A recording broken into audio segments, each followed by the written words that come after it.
E ngai wi o te mutu tēnā koutou katoa me ngā mihi ki o tātou tini mate, ki o tātou tini aitūwā. Huri tū mai ki a tātou kei te o maramati he wa mauri ora.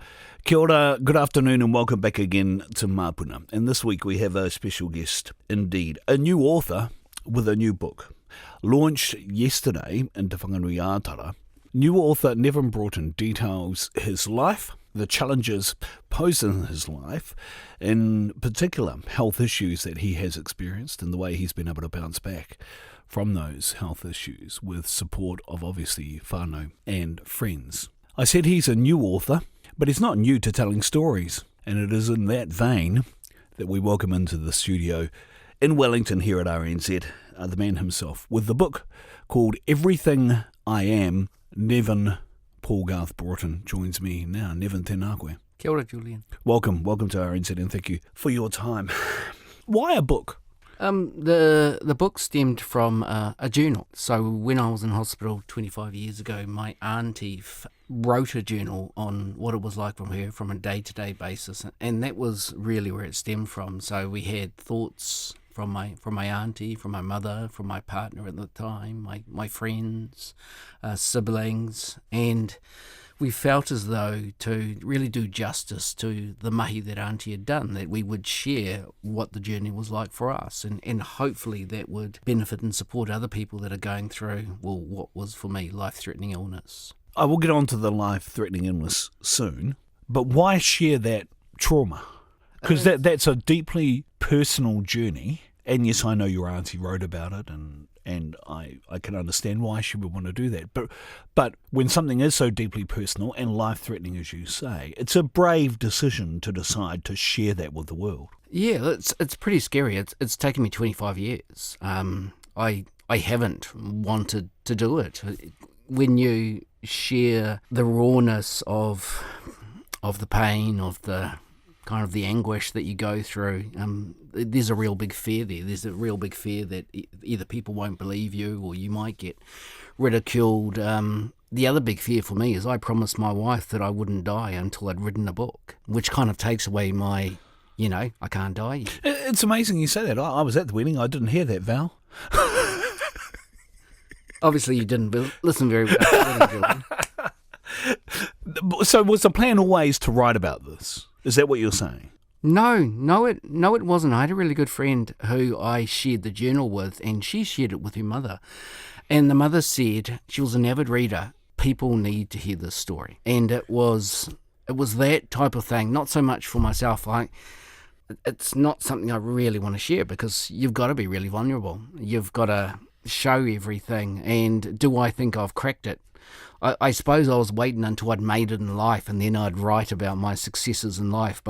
And actually, when you read the book, there's a lot of things in there aren't successes. And it's kind of a warts and all. Even the book itself, there are typos through there. There are words that probably shouldn't be in there. There are dumb things that I say.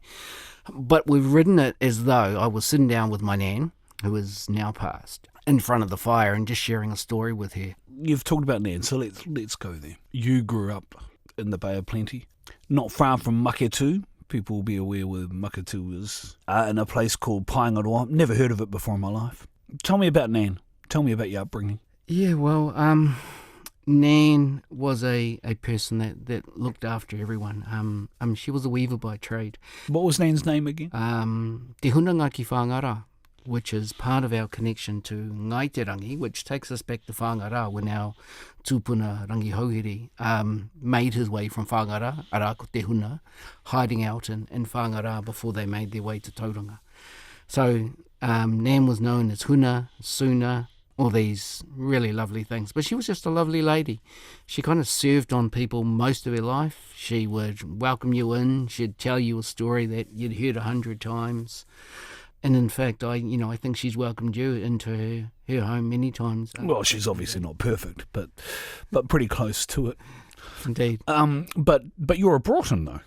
I am indeed. So my nan is a whareaitu, so it comes down through my whareaitu side. But on my grandfather's side, my dad's side, I'm a Broughton. South Taranaki Broughton. I'm also a Horowhenua Broughton. So there are two lines in that area where Charles William Broughton, our tupuna, had a wife or a relationship in Taranaki around Pātea, and then had a relationship around Horowhenua, and those two lines, after I think 3 or 4 generations, married back in.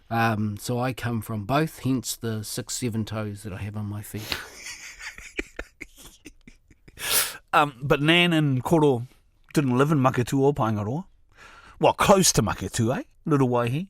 Yeah, a place called Little Waihi. Yeah, lovely, lovely place, and they were surrounded by the water. The tide would come in and go out, and life, especially for Nan and Koko, was about fishing. I knew what season of the year it was by either what we were fishing for or what we were eating. And that was it, coming up spring, the inanga, the whitebait were coming in, summer, the flounders were coming in, autumn, the tuna were coming in. So that was pretty much it. Over and above that, it was golf. Golf was their thing. And I don't know which year it was, but my nan was the runner-up on the Māori golf tournament. I'd have to figure out the date. But that was quite a big achievement for Nan. Yeah. But that's your dad's side. That's my dad's side, yes. What's your mum's side? So my mum's side is I'm a Robinson, Ngārua Hine. Big whānau. Indeed. Primarily from our tupuna Rangihuna and Ritihia, coming down through there. And we also whakapapa into the Ngaia whānau, another big whānau back in Taranaki. So, yeah, great families, and I'm big, funnily enough, I'm real big on with my aunties, with my nan, with my mum. More of a pension, I suppose, towards the Taitama Wahine stuff, because Robinson's just lovely. They're just lovely, lovely people. Broughton's, yeah. There's a different love. Procreation love, more so in the Broughtons. But you say that you're tied with whānau. Why is that, do you think? Aside from the Robinson side of the whānau, what else has led to that? Yeah, I mean, one of the big things is my mum had me when she was really young. How young? My mum was 16 when I was born, and my dad was 17. And she was given the option of giving me up, of adopting me out, and chose not to do that. And so when we were growing up, you could imagine, if you think back to when you were 16, what it would have been like for you to have a child. But mum kind of gave up her life, I suppose, to look after me. The other thing that she did is she moved away from where we were brought up, back in Pātea, back in Hāwera, to kind of look for a new life. The Pātea freezing works were closing at that time. So we became quite a small, tight whānau because we didn't have the larger whānau around us. But mum has always been there. The other thing that goes with that is my parents split up when I was about 13. And my dad moved to Australia, and it was mum. Mum looked after us, me and my 2 siblings at the time, and later my 3 siblings. But we're real close. Mum, my mum's siblings as well, especially my auntie Shirley. We're just big on being together. Do you see it as your responsibility to do that, to keep the family together, to keep in touch? I see it as one of my roles. I'm the eldest grandchild on my mum's side. And there, when my dad moved away, I kind of took on having to support my mum to bring up my brothers. So I do see an onus on myself to look after my family, to protect my family, to take any and all actions required to be able to do that. So to do that, and knowing that was your responsibility, your mother decides to send you to boarding school. And not just any boarding school close to home. She sends you away to the Hawke's Bay to a Māori boys boarding school called, the name escapes me now, Te Aute College is the name of the school. I just remembered it now. Why did she do that? Just like moving away from Taranaki at the time, it's all about opportunity. Mum and my dad, because they were still together when we started, we're looking for, as I think most parents do, they look for, what's going to be best for our child. I was at Te Puke Intermediate at the moment. There were some things that weren't going on so great, and we'd heard, or Mum had heard, that Te Aute was in its prime, and we had to apply to get in. And it was a real big deal. It was a real opportunity. They had the intention not only for me to go to Te Aute, but to be the first of both my mother and father's lines to go to university and hopefully to graduate. From Te Puke Intermediate, you went to Te Aute. Yes. How did you get in? I think they were looking for the upper echelon at that stage. Hence the question. Oh yeah. No, I think there was a, what do you call those lottery jaws or something like that. No, I think we struck the lottery. Just as you did, I believe, Julian.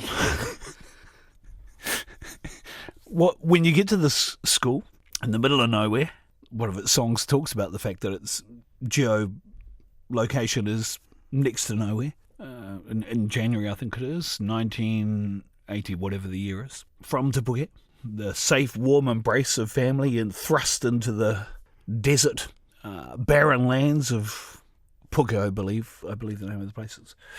What was your first thoughts of that school? I was pretty terrified. As in Te Puke, there were a lot of non-Māori there, and at Te Aute, everyone was just huge. They looked like they should have shaved if they hadn't shaved, or they had these kind of beards.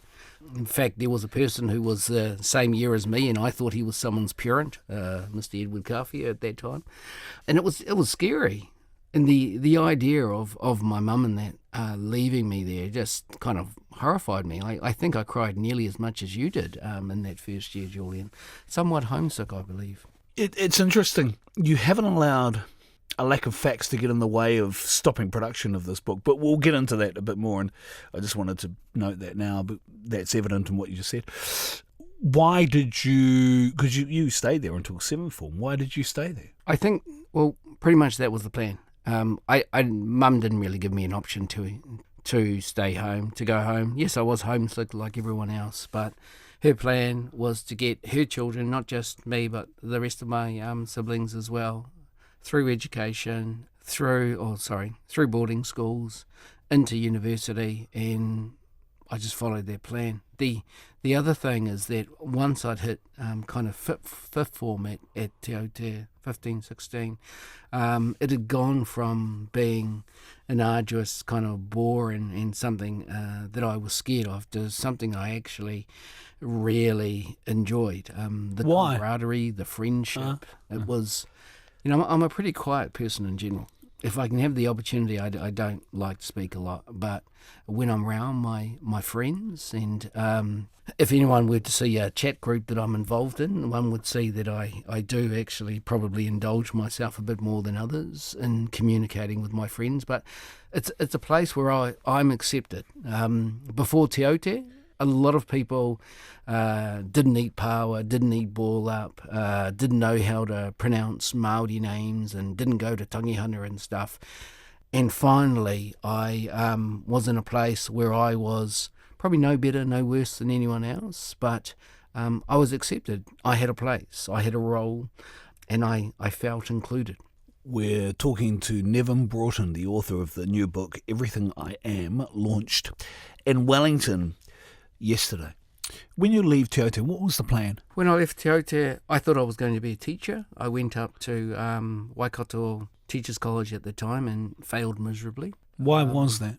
I don't know if I should say. But when you go from an all-boys school to a co-ed facility, what do you call that? A co-ed kind of dorm and stuff like that.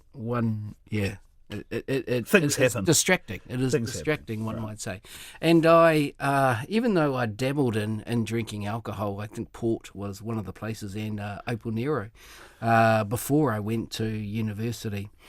I probably did drink a little bit, and I have given up alcohol, by the way, for the last 20 years because of that.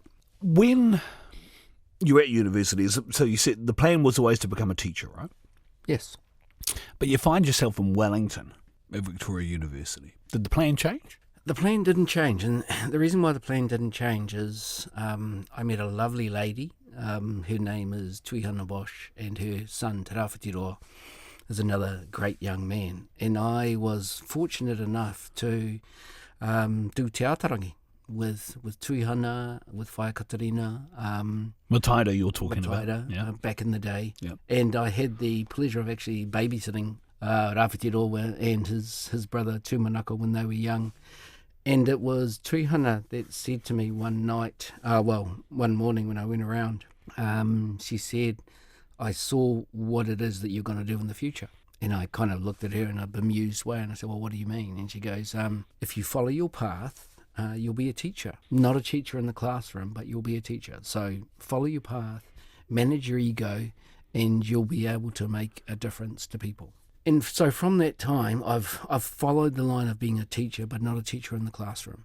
I do a lot of training, I do a lot of work with people, and I'd like to think I help people to raise their awareness on things, to build their appreciation about stuff and how to take that knowledge and apply it in their own lives.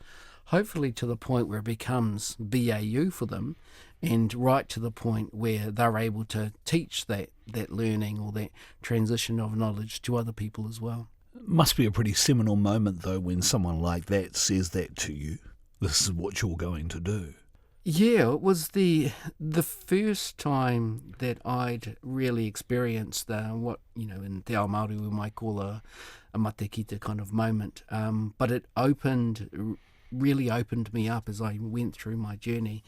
And I've become someone who openly considers any kind of kaupapa nowadays. But when I kind of heard that, I had no good reason to doubt it. And I kind of said, oh, okay, that's fine. And it sat with me for years. And but I always kind of keep coming back as, okay, so I'm not going to be a teacher in the classroom. But if I follow my path, and my path, I believe, is about supporting people, about uplifting te ao Māori, kaupapa Māori, without being too hard out, I suppose. As long as I stay to that, as long as I manage my ego, I think I'm going to make a difference to people. And in part, that probably helped push me over the edge with this book, is I believe that the book hopefully will make a difference to people. And if that's part of teaching, being a teacher, then I'm going down the right path. So let's talk about what really led to this book as well. So not just Tuihana Bosch's presence, but also the life-threatening illness and circumstances that you alluded to earlier on. What are the first signs of that occurring in your life? Cool. So no symptoms whatsoever until I came back from my cousin Rachel's 21st in Melbourne. And I woke up one morning and I had a blocked ear. What I thought was a blocked ear, and I tried kind of blowing my nose and popping it out. I had a bad cold at the time. Popping it out and going, oh, geez, this is no good. And I rang my auntie and I spoke to Anita, my partner at the time, about it. And look, I wasn't a sickly person, really. It wasn't. I didn't even have a GP. So I had to go down to a local doctor's, looked in my ear and said, look, there's nothing wrong. There's nothing wrong with your ear at all. How about we send you just to be sure to get a hearing test? Went to the hearing test, kind of moving in. So the whole start of it was the ringing in my ear, and I still have that today. Still got it now? Yeah. What happened when you got the results back, or when you went and got further examination and consultation? Okay, so I went to get a hearing test, and they confirmed that I had a hearing issue.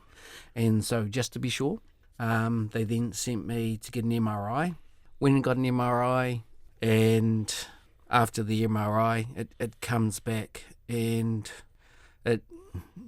I get called back kind of that afternoon, and then I have the meeting, rather ominous meeting nowadays, where there's as you do, you walk in and there's an X-ray up on the wall, and there's kind of a white blob in the middle, and that's it. That's when it kind of freaks you out, especially when you see your name on the underside there, and you figure out that it's your head. What white blob? What do you mean?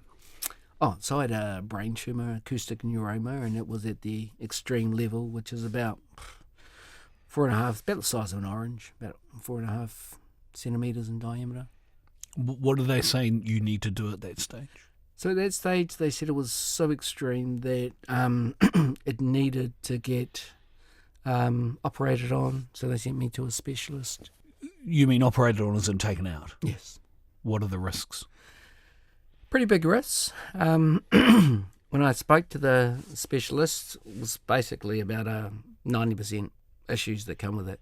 Kind of a 10% chance of not making it off the table, and that if it's too big, they just have to leave it in there, and then it would have just kept growing until that was the end. So leaving it wasn't an option, right? No, leaving it wasn't an option, no. And then there was a big possibility that I was going to have facial paralysis, and that most people who get that type of surgery have facial paralysis. So those things were kind of going on. It was pretty big. When did you have to get the operation done? So I was diagnosed in February, and I was in surgery in June, which is pretty quick.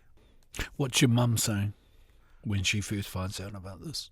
Yeah, she didn't say a lot, right? She was expecting me to give her a call.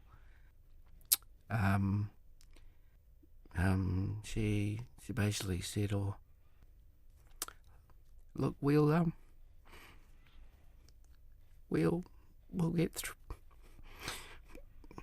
get through this, and I've got you." Mm. And she did. And she did. And she did. And she rang my Auntie Shirley, as she does, and we worked on it. And did your Auntie Shirley start journaling from that moment? No, she started journaling from the moment that she was in the airport on her way over in June. To be there for the operation, eh? Yes. Yeah. What were you thinking at the time? It's funny. What's really funny here is that after Tuihana, I became more open to people helping to guide me, and I'd met this queer down here in Wellington, and I went and saw her about the tumour, and she gave me guidance on what I should do. So she said I should go home, go back to my river, go back to my people. She also said to me that I'd be okay, that it would hurt like hell, but you'll get through it. And I just held on to that. So there was a level of assurance in myself that I was going to be okay, that it was going to hurt, but as long as I kept going through, I'd be fine. And if I wasn't, then at least I would have passed with that kind of point of view and thought in my head. I don't want to give everything away that's in the book. I've kind of done that a little bit already in terms of the build-up to the operation and things like that, but I think, I want to give the opportunity for people to go out and buy the book. The book's called Everything I Am. It's by the author Neavin Broughton, who we're talking to now on RNZ National. This is Māpuna. You said it was life-threatening. That's not just in terms of the diagnosis, right? That's in terms of the operation. Mm-hmm. And there are certain things that happen after the operation as well, which, as you say, quote, hurts like hell. But there are some other things that happen, right? It is not a smooth sailing process and journey. How close, looking back on it now, right, and this is the good thing about observation and review, how close did it get to that point at which you're possibly no longer here? There were three big moments where I nearly didn't make it. The first moment was I got a brain infection, and the brain infection nearly knocked me out. They nearly took me out. And when they were working with me on the brain infection, they were giving me painkillers of morphine and codeine, and so I nearly OD'd on morphine and codeine, which was the second time. And I'm kind of jumping ahead, but the third time is about a month after the surgery, I had a stroke, which nearly took me out again. So there were 3 times, and that's over and above the surgery itself. There were 3 times that I nearly didn't make it through the night. Are there ongoing effects of that now? Yes, so I have ringing in my ears right back from after my cousin's 21st. I'm also completely deaf, 100% deaf on my left-hand side. I have a relatively, it goes up and down. I have a neuralgia, so I have What, sorry? neuralgia or Neuralgia, oh, yeah. so I have perpetual headaches. I notice, it's funny, I notice when I don't have a headache. So I've always have a headache. It's like a level of headache. It's like when you got a sore knee and you can always feel your knee. I can always feel my head, and it's when it doesn't hurt. That's when I know. So I judge my headaches on how sore it is. How often does it not hurt, or how irregularly does it not hurt? Like, are we talking Maybe days? once a month. A month. Yeah. Once a month, you might Yeah, get once a month. And so I also don't take any medication. I don't take any painkillers or anything. I just try and live with the pain. And I try and make the pain normal because I don't want to get hooked even on Panadol. Like if my pain threshold lowers, because my pain threshold at the moment is pretty high. And if it lowers and I become dependent on even things like Panadol or Voltaren, I don't think that'll be kind of good in my life. So I've got the deafness, the tinnitus. I'm slightly unco from the stroke, so I'm about half a step behind. So you said you're slightly unco from the stroke. Oh, that wasn't a natural condition. No, so I left, affliction. Yeah, I lost It's not from birth. Slide. That's not from the day you were born. No. I know. I was, a lot better than you. I've been in the fortunate position of observing some social interactions, which is kind of probably amazing. call that into question. But like carry on. If you think about, like, if I'm in a competition, if you're competing against someone like me that's deaf, headaches, had a stroke, and you lose, that would be terrible, eh? If because I probably fit the definition of a cripple. And maybe cripple isn't a kosher word nowadays, but someone who has all these ailments, and funnily enough, there are still able-bodied people that I can. I think it depends on your definition of win. Participation is winning, in my view. That's just my view, but I'm at one with the earth. Cup at the end I'm of at the one with the world on that. I do think on that regard. Who holds the cup at the end of the day? Ask the All Blacks, ask the South Africans. I think the people. I'm a Jedi. Do or do not. There is no try. More of a Padawan. But just so you are living with pain all the time. Yeah, and I also did something pretty silly when I was 12. I fell out of a tree, so I have I fractured two. Hence the coordination point I was trying to make earlier. No. I just lived. Well, how did you fall out of the tree? Oh, I jumped from one tree to another, and okay. Yeah. Well, that'd do it. Well, it was a rotten branch. Okay. It was I actually make reference. Yeah, sure. When things go wrong, blame Tane. No, carry on. It was a rotten branch, and it broke, and so it was actually quite high. It was about 5-6 meters, and I fractured 3 vertebrae, and so they're still buggered and they're kind of fusing together at the moment. So I have ongoing back pain, which is why I don't sit down often. So because it's sore to sit down. It is probably 2 hours driving, and I just taking a photo of you for the gram. So is the book also about, because people will listen to this, right? Mm-hmm. And they'll hear you living in constant pain and go, man, if I have to go through this, there's no way I'm doing what he's doing. What is your response to that? Because it's easy now to take pills and do Panadols and all that kind of stuff to try and dull the pain. Cool. What is your response to people who might have that view? What I got, there was one night when I created or I got a completely new relationship with pain. And when you have a pain meter and they asked you, where are you on this? Are you at a 1? Are you at a 10? And you're, squinting and sweating when you're up at a 10. The night that I didn't make it, I believe I was a 11 or a 12. Wow. I didn't think it could get any worse than where I was. And then I came to the realization is that if I'm in pain, I'm alive. And that pain in that context was a good thing. And where my head was at is that I believed that if I couldn't feel pain anymore, I'd be gone. I'd be done. I'd be over, because I'd no longer be attached to my physical body. So my relationship with pain nowadays is, if I'm in pain, I'm alive. That's a really unique view of life.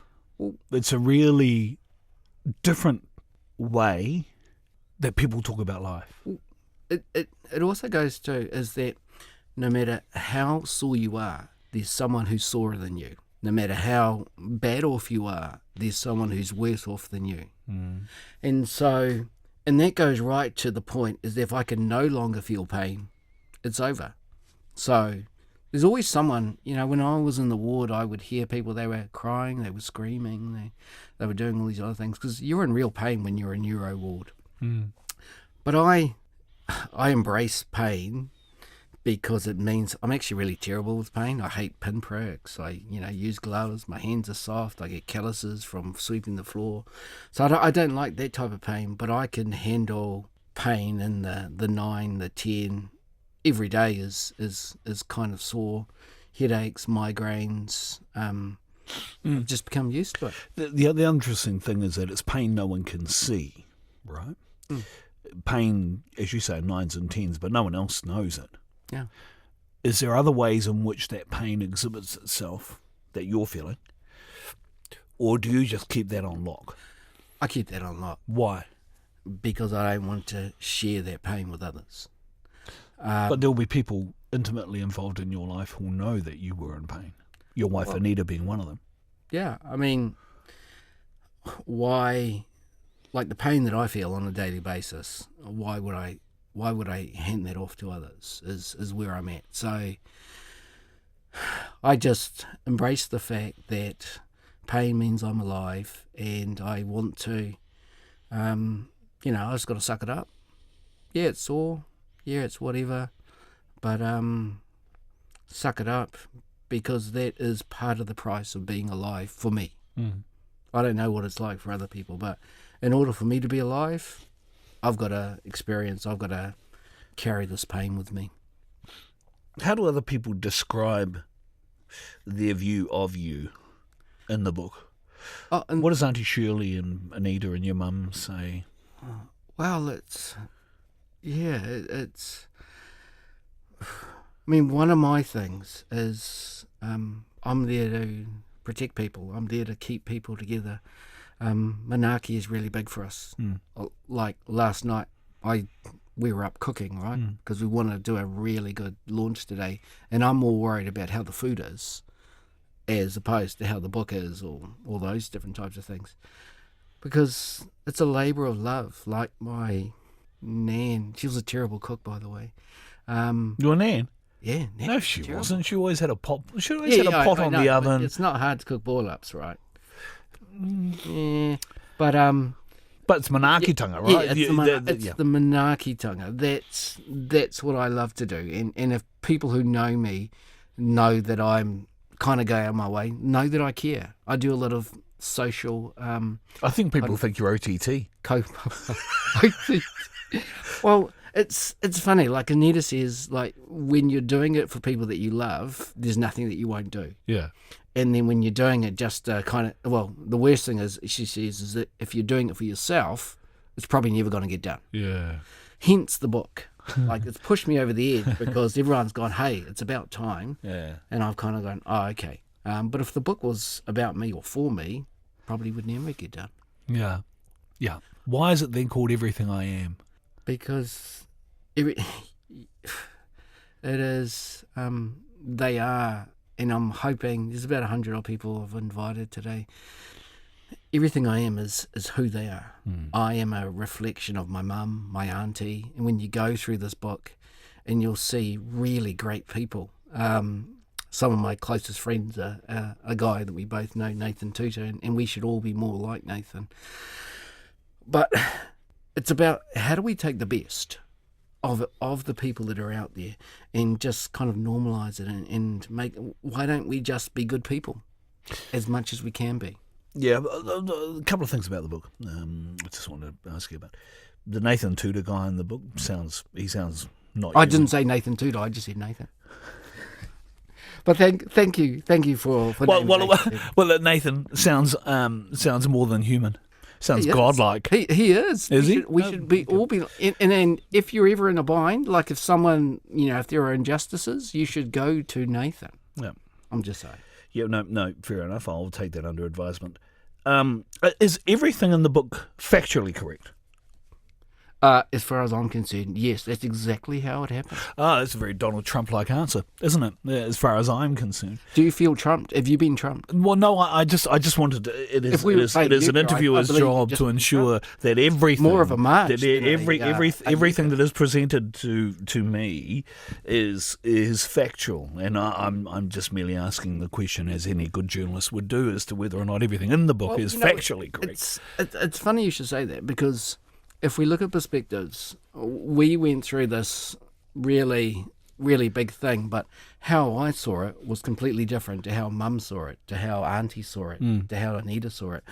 And so what may have happened in 1992 when the injustice of a black mark was given to me by some heathen, okay. How I saw it you've brought that up. That wasn't injustice. We live in a rules-based society. Without rules, there would be lawlessness and anarchy. And I just, so let me put the question to you thus.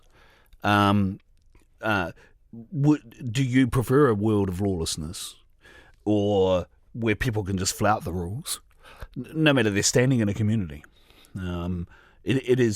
Everyone needs to live by a set of conventions, and for want of a better word, tikanga. Don't we want that as a society? Than just complete anarchy where seventh formers can do whatever they want and just disobey the rules and be, and be insubordinate. Do you think? I kind of think there are higher rules, higher laws about being good to people, about being fair, about justice, sincerity, good faith, all those different types of things. I don't think we need a separate ministry to kind of regulate how things go. Because like, if you're a good person, right, and if there is if you're a good person, you wouldn't be insubordinate, right? But when you try and use these kind of this punitive approach of making people clean up tables when they didn't really need to do it, yeah, I mean, is that what you're talking about? Like the punitive rules? I just, it's the fundamental concept of justice is what I. Well, that's what I'm talking about as well. Natural justice, natural the good things in the world. Okay, yeah, it's just that as a rule upholder. There's a certain responsibility that goes with that. When someone flagrantly flouts those rules, well, then they need to be punished severely for that. But I'll move on. I think I made the point. So everything in the book is everything in the book is factually correct. Is what I'm. From my perspective, yes. Okay. I thank you for avoiding the intent of the question and the principle involved. Who is the book for? Good point. I think there's four main audiences. One is the person, similar to myself. You've been diagnosed with a life-threatening illness. What do I do? At the back of the book, we've kind of written some points about what we did, kind of why we did it, and how we did it. So if you have been diagnosed with a life-threatening illness, hopefully the book is there to support you. If you are like my mum, like my auntie, like my wife, if you are there to support people who are going through it, you'll be able to read the words of a mother from a mother, of a partner from a partner, of a friend from a friend, those types of things. So it's for you. It's also for practitioners. So there are some instances in there where I kind of believe, or we believe, we weren't treated really well, and we want practitioners to see a kind of a whānau approach. Like, for instance, we often got told off for laughing, all right? Laughing in the hospital ward. And I can get that, people are sick. And that's the logic that they were told is, people are sick in here. This isn't a place where you can come in and laugh and stuff. But for us, as whānau, that is what helped us to heal. Is how do you laugh about something when you're on the verge of death? It's a very Māori thing that I find. And so it's to let practitioners kind of see, well, if you have a whānau approach who approach well-being like this, how do you manage it? Because chances are, if you kind of stymie and put a lid on that way of being, the person who is trying to heal may not heal as quickly. And the fourth one is for students that are going through training on how to deal with a whānau approach or a larger family approach. So those are the four audiences that we are going, well, I believe that the book is for. Having read the book, I think the other thing about the book, which hasn't been mentioned and probably should be mentioned, is that having gone through everything, you haven't changed. What do I mean by that? I think it's obvious that when you have the health issues that you have had, when people go through a similar thing, people change, and for good reason. You know, it has a massive impact on them and their whānau, partners and kids and everything else. But you've retained the you that is you, which says a lot about you as a person. Maybe it's a little bit to do with tuihana and your kuia and what they saw. And maybe it's just part of your DNA, that you have the strength and ability just to be able to carry on and have the belief and knowledge that things are going to be okay. And the lesson that isn't specifically and explicitly told in the book is that, yep, you can have self-belief, you can have self-confidence that things are going to be okay. But there's also the point at which I think the book says that you may be the reflection of a lot of people in your life, but the other people in your life are a reflection of you, which is why they're able to do what they're doing. Because of the way in which you affect them and impact them and infuse them with your own sense of self and confidence, and that has a tremendous effect and impact on people, and long may that continue. So Neavin Broughton, the author of the book Everything I Am, available now in all good bookstores, is it? No, funnily enough, I'm intentionally not putting it out in bookstores. Were you doing it? I am setting up a website. Well, my daughter's actually set up a website for it, and I'm going to pick Te Kaumarua 12 stores throughout the country. Look, I don't want to force myself on people. If you want to read this book, you're going to have to seek it out. A bit like my nan, who is a huna, kura huna, is like something that's real precious. The only way you're going to get this book is if you're meant to read this book. So where can people get the book if they want it? So the details, and I'll give you the details, on the, I think it's manakotaonga.com is the website that we've set up for it. Or if you know me, or if you know someone who knows me, you can get in contact with us. But those are the only two places at the moment, is me and the website, which is manakotaonga.com. Manakotaonga.com. The book is called Everything I Am.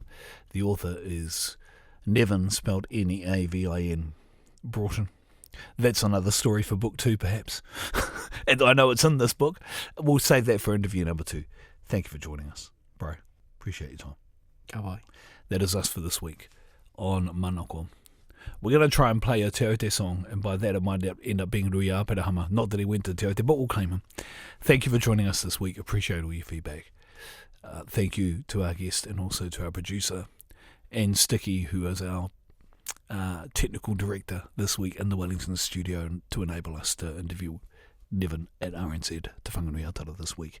E ki ana te kōrero ko te toka i a ki ha he toka whitianga rā. Ko te toka i Māpuna ko tāu e ki te ai ko te ripo kau. Ti he wa mauri ora, kia tātou katoa.